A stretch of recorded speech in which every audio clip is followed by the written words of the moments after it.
All right, Mark Rogers TV, the voice of college football, late night on a Friday night with an update from Tony Siracusa from Last Word on College Football from the Rose Bowl, where after a little bit of life and a small opportunity to possibly sneak away with the Pac-12 South Division title, those hopes went away rather quickly against a Utah team that was just too physical for UCLA tonight.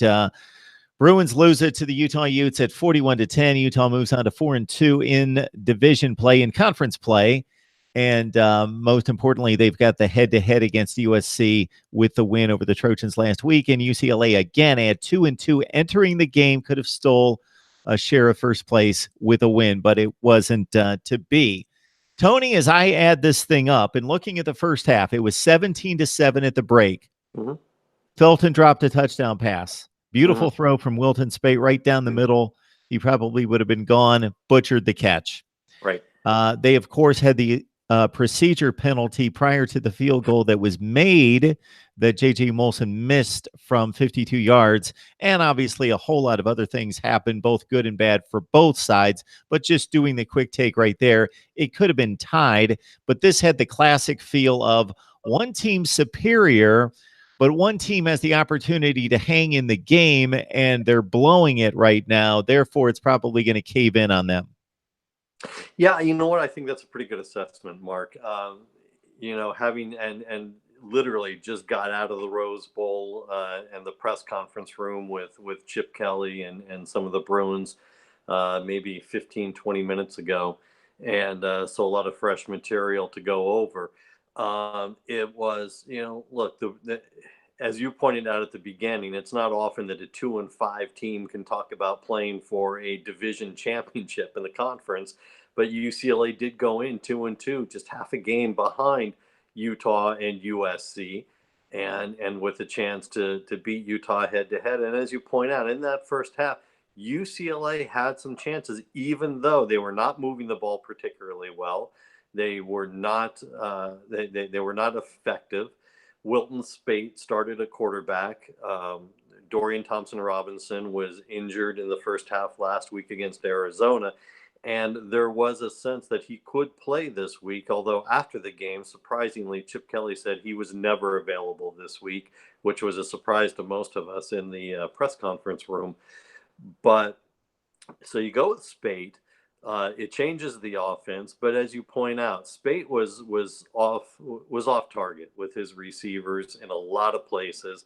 The timing was off. He was throwing behind receivers, and then when the timing was there, like the pass to Demetric Felton, who had 4 steps on the defender wide open at about the 15-yard line and drops the pass. I mean, just right off his hands.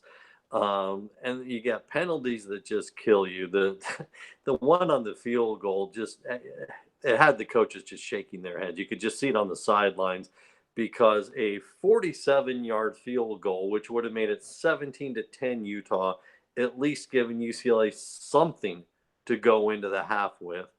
And a 47-yard field goal is very makeable for J.J. Molson. And then you get the illegal procedure, the false start penalty on UCLA, pushes him back 5 yards, and he comes up 3 yards short on the kick. And it's just like, wow, what else you got? Because UCLA, was their second drive of the game where they scored, and it was a nice 75-yard drive, and it had a great mix of utilizing 3 different receivers. They got some run-ins from Joshua Kelly, and it was a great drive. And then the rest of the half was stale. The rest of the half, there was just nothing there for the offense.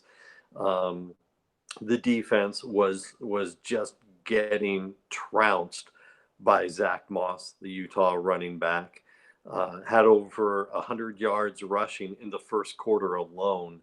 And he was just abusing the UCLA defense. After the game, actually, as I look at my notes from the press conference, Chip Kelly called it the worst game of the season from a tackling standpoint. A lot of missed opportunities for UCLA from a defensive standpoint. They weren't putting anybody down on first contact at all throughout the night. Yeah, the Utah team, they made a point of this throughout the broadcast, has built up the offensive line since joining the Pac 12. That's been a main emphasis for Kyle Whittingham. They've gotten to the point where the heights and the weights match up favorably with the likes of LSU and Alabama. Mhm. And they were obviously not just, it doesn't do the complete work if you just have big guys up front. Obviously, they've got to be technically sound. They've got to know their jobs. They've got to be really good. They've got to be in shape. They've got to be football players. At the same time, these guys are upperclassmen. Most of the UCLA front underclassmen. That also plays into an issue with those guys leaning on some underclassmen who have yet to maybe fully grow into their bodies and become the players that they will be. And you could just noticeably see it throughout the night. Yeah, it was a very physical game, and to that point, you could see.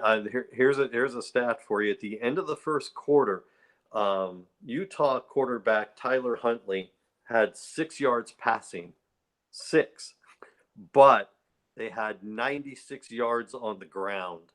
Almost all of it from Zach Moss. So I said he had about 100 yards rushing. They were just shy of 100 yards rushing, and nearly all of it was Zach Moss at the end of the first quarter. And he was just running through the UCLA defensive front seven. They couldn't stop him on the edge either, and it just piled up over the course of time. Utah wound up, as I'm looking at it now, 470 yards of total offense, and decidedly on the ground, 325 yards rushing. So it was a very physical game. It's become Utah's style of play, very counterintuitive to much of the Pac-12, but it very much works for their recruiting, who they go after. It very much works for Kyle Whittingham's type of football. And UCLA, as you point out, a very young team. 70% of the snaps on both sides of the ball go to freshmen and sophomores. Chip Kelly's not going to use that as an excuse. You know, that's who he's got. That's who he relies upon. And that's the way it is. But it was a mistake-ridden game. And, you know, we were talking after the game in the post-game press conference to defensive back Darius Pickett, who made a huge mistake early on, fumbling a punt inside his own 10. And UCLA's defense held up and kept Utah at only a field goal. Nonetheless, he said, you know, look, I'm one of the few upperclassmen on who's getting serious playing time right now. I should know better than even trying to field that thing inside the 10. That's on me. That's not on anyone else. I screwed up. You know, that's paraphrasing, of course, but it's you know, that's the way UCLA's night went. Even when they had, you know, some turn of the good, they would kill themselves with a penalty or a mistake later on. You know, they had a drive that was finally starting, where they were starting some momentum in the third quarter, and Spate threw a pick it's unimaginable how he didn't see the linebacker creep in front of the wide receiver. Everybody in the press box saw it coming, and you know, it was an easy pick. Wow, it was just one of those nights. You know, Spate for his part said there wasn't much cohesion out there, and that's a little disconcerting from, you know, your quarterback who started tonight. He played the second half of last week's game, most of the second quarter after Thompson Robinson got hurt with the shoulder injury. Um, Took all of the first team snaps this week because Thompson Robinson couldn't even start throwing again at all until Tuesday. He was undergoing work on his shoulder. And it was pretty clear, I guess, apparently, according to according to Chip Kelly, that Spate was going to be the starter. We all thought Thompson Robinson had a shot to play, and it was only after the game that we found out that he was never an option tonight. And so, for your starting quarterback to say there's no cohesion out there at all, that's a little concerning. You know, was the lack of cohesion between he and his receivers? Was it on the offense completely? Was it between he and the offensive line? He had time to throw quite often tonight and was misfiring in his timing. missing wide open receivers, throwing behind them, short hopping the ball, or when he was hitting them, getting drops like that one that we referenced earlier with Felton. There just was no there tonight for the offense. A lot of little things happened, and not to discount what Utah did because they were the far superior team. But Absolutely. again, I was looking for that window of opportunity for UCLA and knew that I was just kind of adding up the little mistakes because it was an avalanche of mistakes Yeah. and just being outplayed in the second half. But in the first half, it was okay, a reasonably competitive game, and just right out of the gate, right before the muffed punt, UCLA, even on its first drive, and how many drives do you get against Utah when they're playing their game? You get a limited number of drives because, as they mentioned during the game broadcast, that Utah in its first series against USC the week before went 17 plays, 7.5 minutes. So Right. they want to limit the game. That's the way they play. Sure. And UCLA right out of the gate, they get a pass play on like a 3rd and 5 to, I believe, Diamond Lee, and he comes within about that much of gaining a first down. Now it seems insignificant. They go out and punt. It was only like a 5-yard gain, but if you keep the ball, maybe you score a touchdown, maybe you score a field goal, maybe you just hang on to the ball longer and gain field position. Whatever it is, it's just it started that, and I started taking my notes thinking, okay, UCLA is going to have a narrow window to stay in this game.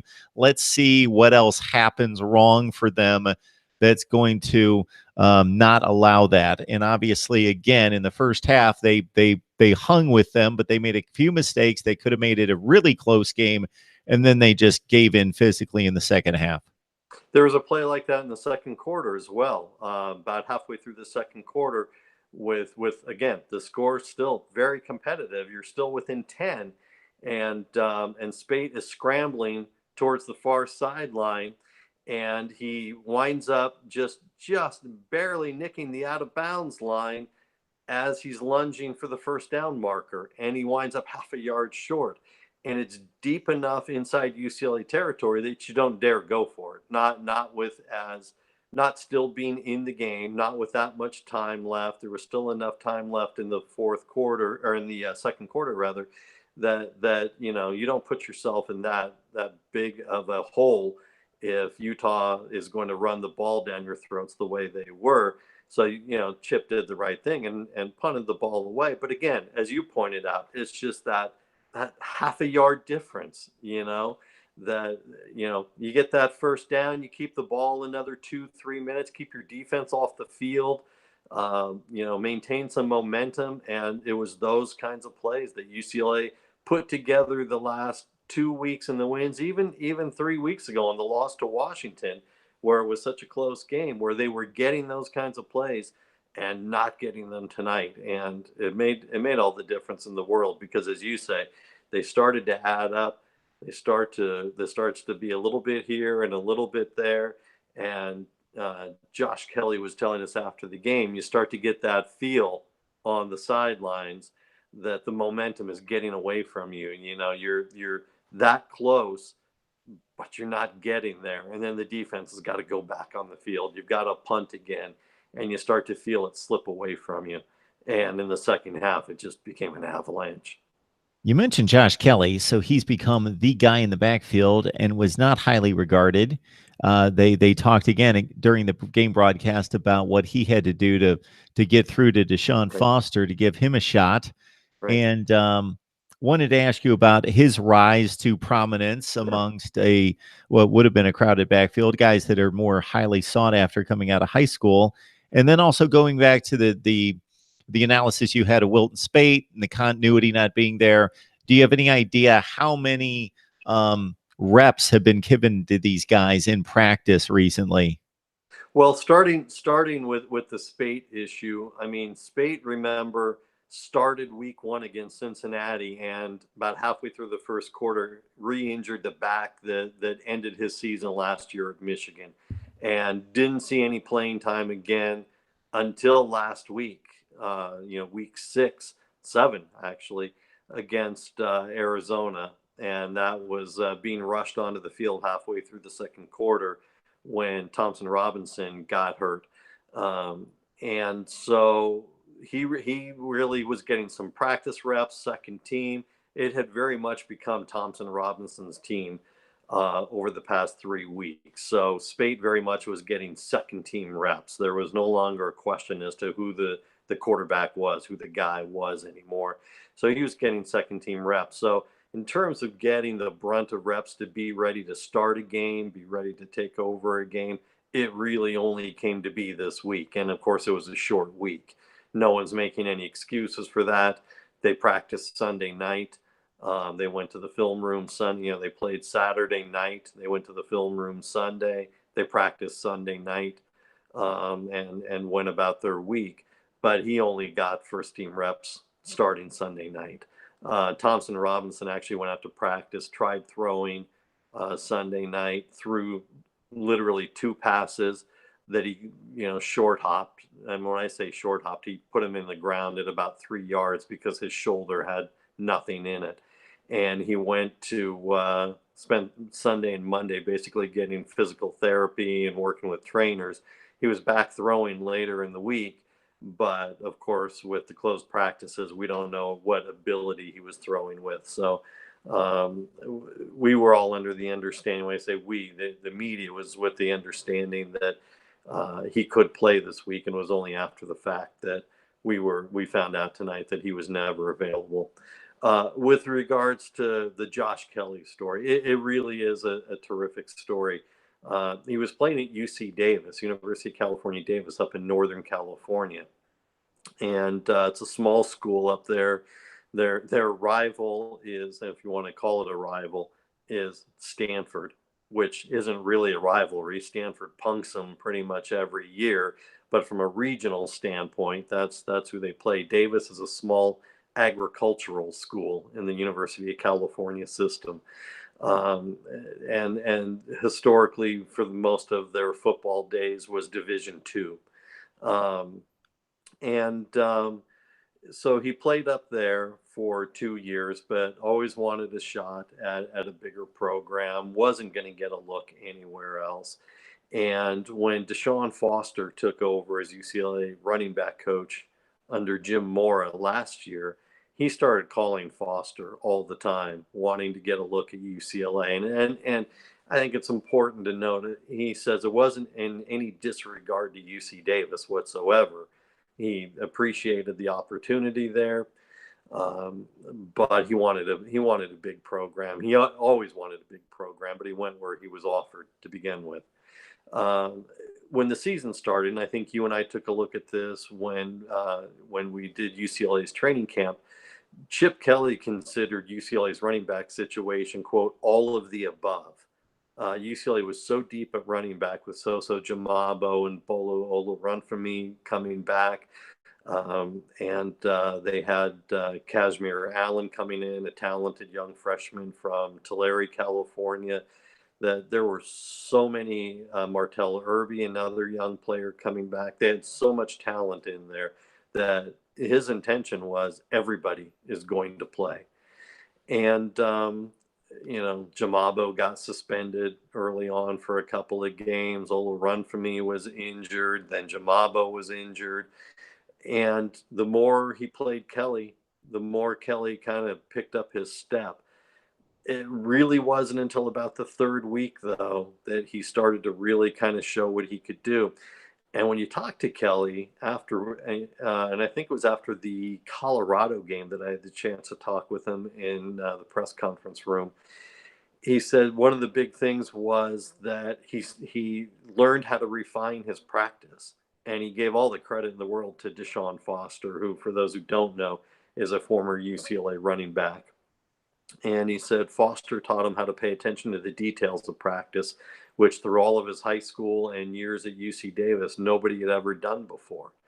No one had ever taught him, that every detail you do at practice makes a difference in getting the playing time, and that was the difference. And so he wound up actually running off 4 straight 100-yard games. Tonight ended that. I think he finished with 90 yards on 16 carries.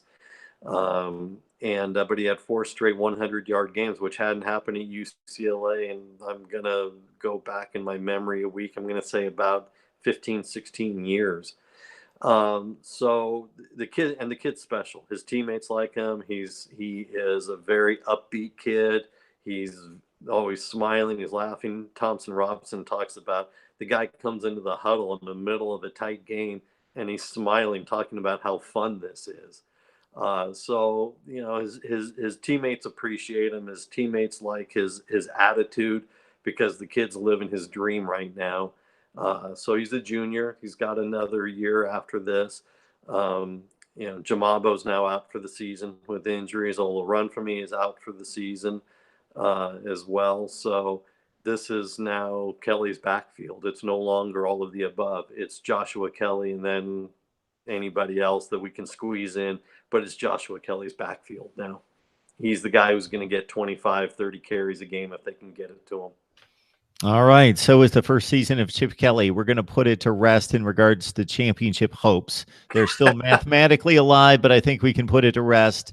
I know that some delusional UCLA fans, I don't know any specifically. I'm not speaking of you, Tony, or anyone else I know, but I know that they exist for any fan base. And I got to say that I was looking at the standings across America this week and looked at that and thought, wait a minute. Utah just beat USC. They're 3-2. There's UCLA at 2-2. They're playing this week. They could still win the division championship, which just seemed unfathomable, regardless of most of those losses being out of conference, just because 0-5 looks so awful that you just figure, okay, the season's over and they can't win anything. Oh, well, they are playing all the teams that they need to play. Well, again, they weren't ready for the challenge, but logistically, it was fun to look at for a few days after the win last week. But that being said, Tony, before we let you go, what can be a good season now based on where they stand at 2-6? And I don't even know if the wins and losses really count for anything. The schedule is extremely difficult. But in regards to what you see on the field, what would you like to see the rest of the way? I mean, you got to put tonight behind you. It's one of the things that Josh Kelly said that Coach Chip Kelly tells them at practice all the time, and this is a direct quote: "Is so what? Now what? Put it behind you. This happened. Now what? What's next? What do you do next about it?" Kelly always talks about, and he likes to admonish the media when we ask him certain questions of a certain vein that are of a thematic nature. Kelly won't talk about it. He says, we don't look at things in the macro, we look at things in the micro.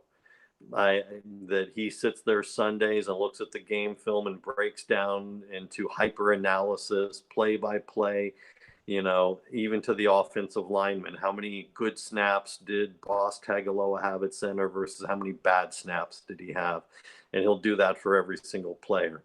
So, it's hard to get a big picture analysis from Chip Kelly. It's hard to get any analysis from Chip Kelly immediately after a game. He'll talk about certain aspects that he needs to see improved. But until he's looked at game film on Sunday, you really don't have a sense of where he is with things. But I think that line of so what, now what is going to be where everybody has to go. Having played on a Friday night, they get an extra night now or an extra day going into the next week. You've got a couple of winnable games still on the schedule. Oregon is going to be brutally tough up there. Always was going to be. Oregon is good. You've got Justin Herbert, one of the best quarterbacks in the country, that you've got to play on the road against a defense, and you've got a defense that just got hammered, by Utah. So what is Justin Herbert going to deliver to you? That's going to be tough to swallow. You don't know what your own quarterback situation is going to be. And so that leaves a lot of question marks. You've got Arizona State up ahead. That should be a winnable game. Arizona State's got some talent on offense, but it should be a winnable game. SC, I gotta tell you, SC is a coin flip right now. It shouldn't be. If you're USC and you're looking at this UCLA team, the game should not be a coin flip, but right now it is. And then you got Stanford, and I think Stanford's a big question mark right now. I mean, they're still obviously very good, and they're still in contention in the Pac-12 North as you and I sit here and record this. But they've got question marks on offense. Bryce Love is very banged up.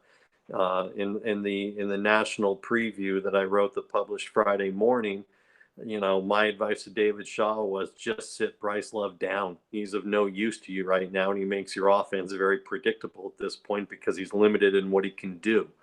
And the minute he shows up on the field, defenses can read your offense pretty well. So, Stanford's offense has got a lot of question marks, but UCLA hasn't been able to beat them for 10 years now because they don't match up with them well physically. If you're UCLA, you're looking at 2 more wins, maybe. It would be through the roof to get 3, and which would put you, 5-7 on the season. Considering you started 0-5, I think that's probably, a pretty significant turnaround. But it's more about where are you going forward? What kind of progression are you seeing out of a young quarterback, a young true freshman quarterback? Where are you with an offense that is, predominantly freshmen and sophomores getting almost all of the snaps? You're probably only going to lose 1 to 2 players off this entire offense next year. So where is the progression? That's what you're looking at if you're a UCLA fan, is what kind of progress are you seeing out of these guys going into next year? Tony Siracusa from Last Word on College Football. So please join him right there for obviously UCLA football coverage, also the Pac-12. Also, he dips into the national scene with all sorts of predictions and top 25 lists that I know that they compile after all the games are concluded on Saturday night. So, Tony, we appreciate you stopping by. Sorry you had to have a rough night at the Rose Bowl tonight, watching that team play. Hey, what else would I be doing at midnight in LA except hanging out with Chip Kelly in the press conference room? Look, it didn't take too long to get out of there. It was a small crowd because of Game 3 of the World Series, about a half hour away at Dodger Stadium. So it was a small crowd at the Rose Bowl. It didn't take too long to get out of there. And incredibly, they are still on the field as we speak. In what may turn out to be the longest game. It's the longest game in World Series history already. Maybe the longest game, period. So, all right, Tony, we appreciate you stopping by. Thanks so much. Anytime. All right, pal.